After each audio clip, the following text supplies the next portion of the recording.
Everyone, welcome back to my channel Parul's blog 28। আশা করছি তোমরা সকলে খুব ভালো আছো আর আমিও খুব ভালো আছি। তো আজকে হচ্ছে আমাদের ভাইজ্যাগের ডে 2 আর আজকে আমরা যাব শিবাচলম টেম্পল কৈলাসগিরিতে। তো সমস্ত দিন কি কোথায় কোথায় যাচ্ছি না যাচ্ছি সমস্তটাই তোমাদের সাথে শেয়ার করব। তো চলো এখন যাব খেতে, সকালে ব্রেকফাস্টটা করে আমরা বেরিয়ে যাব। তো তাড়াতাড়ি করে রেডি হতে হবে, বাকিটা পরে কথা হচ্ছে। এই যে চলে এসেছি আমরা খাবারের জায়গাতে। ওই দূরে দেখা যাচ্ছে হাইওয়ে, এদিকে হচ্ছে রেল লাইন আর এদিকে পাহাড়। আর আমার ভাইয়ের সাথে আমার ঝগড়া হয়েছে কালকে রাত্রিরে, ঝগড়াটা এখন মিটিয়ে নিতে হবে। তো আমরা রেডি হয়ে গেছি, এই যে আমার এসে গেছি।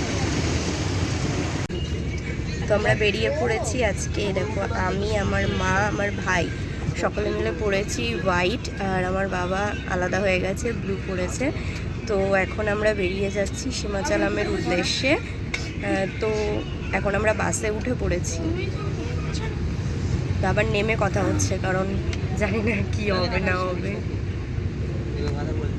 হ্যাঁ, তো চলো যাওয়া যাক। হোটেল থেকে শিবাচলমের ডিস্টেন্স প্রায় 40 মিনিট মতন ছিল। তো তারপরেই দেখো আমরা চলে এসেছি প্রায় মন্দিরের কাছাকাছি। আর এখন আমাদের বাসটা উঠছে পাহাড়ের একদম গা ঘেঁষে ঘেঁষে, আর নিচে সমস্ত বাড়িঘর। কি দারুণ লাগছিল দেখতে। আর আমি তো এইবার প্রথম পাহাড়ে গিয়েছিলাম, তাই আমার একটু সমস্যা হচ্ছিল, কারণ যখন গোল গোল করে ঘুরছিল তখন। সো গাইস, আমরা নেমে গেছি শিবাচলমে, আর চারিদিকে পুরো পাহাড়ে মধ্যেখানে হচ্ছে মন্দির। এই যে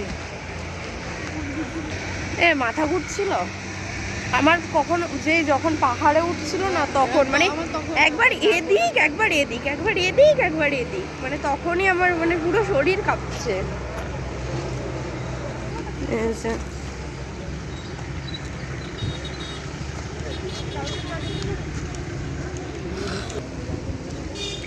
ভেতরে মোবাইল অ্যালাউ নেই, সব রেখে যেতে হবে।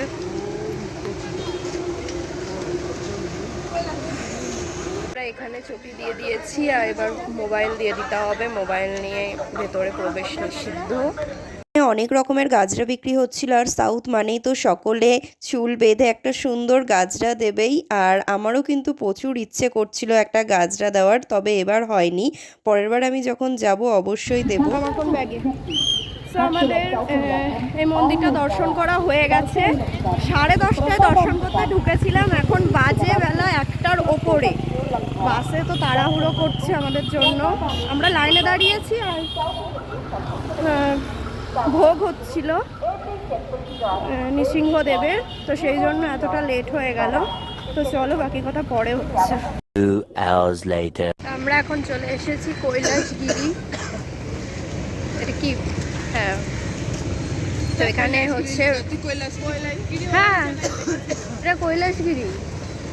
তো রোপওয়ে করে ওই ওপরে যেতে হবে। ওপরে হচ্ছে শিব আর পার্বতীর বিশাল বড় একটা মূর্তি আছে। ইয়েস, ইয়েস, হ্যাঁ দেখতে থাকো তোমরা, দেখতে থাকো, আমি দেখাচ্ছি। আমি আগে যাই ওপরে। অলরেডি আজকে সেই সকাল থেকে ওঠা নামা করতে করতে আমার মাজা নেই। চলো দেখা হচ্ছে একটু পরে। আমাদের হেঁটে রোপওয়ে এখানে আসতে হালুয়া টাইট হয়ে গেছে। কেউ কেউ তো 10 টাকা দিয়ে টিকিট কেটে ওপরে যাবে, সেইটা দিয়ে ওপরে যাওয়া যাবে। এদিকে আসো মা। তারপরে তো আমরা সকলে মিলে উঠে পড়লাম রোপওয়েতে। আর এই রোপওয়ে চার্জ পার পারসন 250 টাকা করেছিল, যেটা আমার কাছে একটু বেশি মনে হয়েছে। আর তাছাড়াও চাইলে তোমরা হেঁটে হেঁটেও ওপরে যেতে পারো, কিন্তু সেটা অনেকটাই মানে শরীরের ওপর ঝুঁকিপূর্ণ হবে, কারণ অনেকটাই উঁচুতে। রোপওয়ে থেকে তো নিচের ভিউটা জাস্ট অসাধারণ ছিল, তো ভীষণই ভালো লাগছিল দেখতে।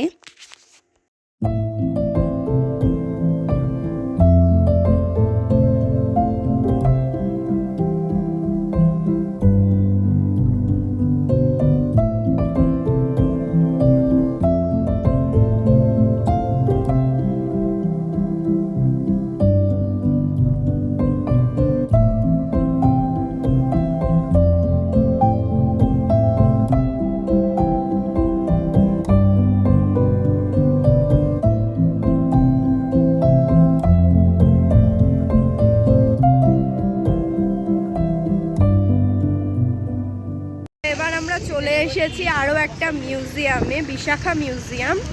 তো এবার দেখি ভেতরে গিয়ে কি আছে। বিশাখাপত্তনমে এসে বিশাখা মিউজিয়াম ভিজিট করতে চলে এসেছি।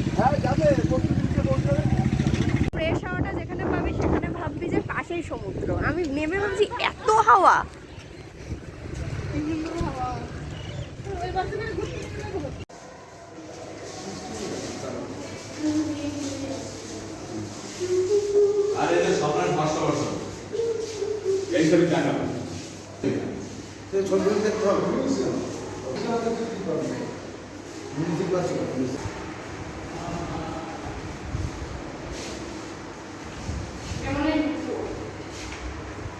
এক এক সময় এক একটা ছিল হয়তো।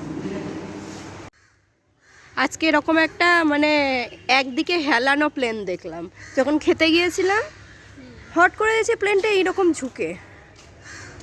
মিউজিয়াম থেকে বেরিয়ে এসে আমরা দেখতে পেয়েছি রাস্তার ওপর এই সুন্দর এক্সারসাইজ করার মতন একটা জায়গা করা আছে। তো আমরাও চলে গেলাম সেখানে একটু ইয়ার্কি করতে। তো দেখতেই পাচ্ছ এখানে সকলে মিলে চেষ্টা করছে। তো আমিও প্রথমে পারছিলাম না, তারপরে পেরেছি। যাই হোক, ভীষণ সুন্দর লাগলো।